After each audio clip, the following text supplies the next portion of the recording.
Everyone, കഴിഞ്ഞ വീഡിയോയിൽ മൂകാംബികയിൽ നിന്നും കൊടജാദ്രി മല കയറിയത് എങ്ങനെയെന്ന് കണ്ടു. ഈ വീഡിയോയിൽ ഗസ്റ്റ് ഹൗസിൽ നിന്നും സർവജ്ഞപീഠത്തിലോട്ട് പോയതും പിന്നെ ഞങ്ങൾ തിരിച്ച് മൂകാംബികയിലോട്ട് പോയതും എങ്ങനെയാണെന്ന് കാണാം. ഗസ്റ്റ് ഹൗസിൽ ഒരു രാത്രി കിടന്നുറങ്ങി പിറ്റേ ദിവസം രാവിലെ 5:30 എഴുന്നേറ്റ് ഞങ്ങൾ സർവജ്ഞപീഠത്തിലോട്ട് നടന്നു. ശങ്കരാചാര്യർ തപസ്സിരുന്ന സ്ഥലമാണ് സർവജ്ഞപീഠം. ഗസ്റ്റ് ഹൗസിൽ നിന്ന് ഏകദേശം 1 മണിക്കൂർ എടുത്തു ഞങ്ങൾ സർവജ്ഞപീഠത്തിലോട്ട് എത്താൻ. 1 മണിക്കൂർ കൂടുതൽ എടുത്തുവെന്ന് തോന്നുന്നു. ഞങ്ങൾ യാത്ര തുടങ്ങിയപ്പോൾ ഇരുട്ടായിരുന്നു. പോകുന്ന വഴിക്ക് സൺറൈസും കണ്ടു.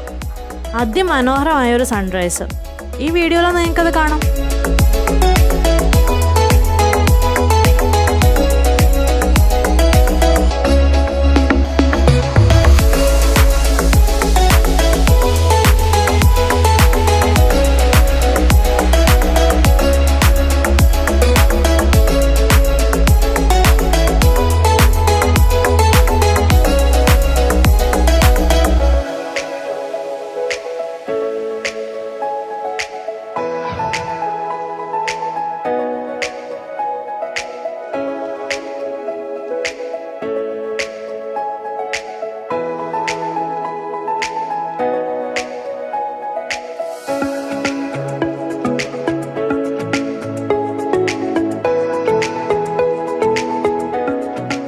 ശങ്കരാചാര്യർ തപസ്സിരുന്ന് ദേവിയെ പ്രത്യക്ഷപ്പെടുത്തി.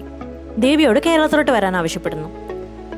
കൂടെ വരാമെന്ന് പറഞ്ഞ ദേവി തിരിഞ്ഞു നോക്കരുത് എന്ന നിബന്ധന വെച്ചു. ഇടയ്ക്ക് വെച്ച് കാലച്ച നിലച്ചപ്പോൾ ശങ്കരാചാര്യർ തിരിഞ്ഞു നോക്കി. ദേവി അവിടെ തന്നെ കുടിയിരുന്നു. ഇതാണ് മൂകാംബിക. ഇതാണ് ഇതിന് പുറകെയുള്ള ഐതിഹ്യം. സർവജ്ഞപീഠത്തിലോട്ട് വരുന്ന യാത്രികർ നടന്നോ ജീപ്പിലോ ആണോ മൂകാംബികയിൽ നിന്നും വരാറ്.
ഈ കാഴ്ച കണ്ട് ഏകദേശം 2 മണിക്കൂറോളം ഞങ്ങൾ മുകളിൽ തന്നെ ഇരുന്നു.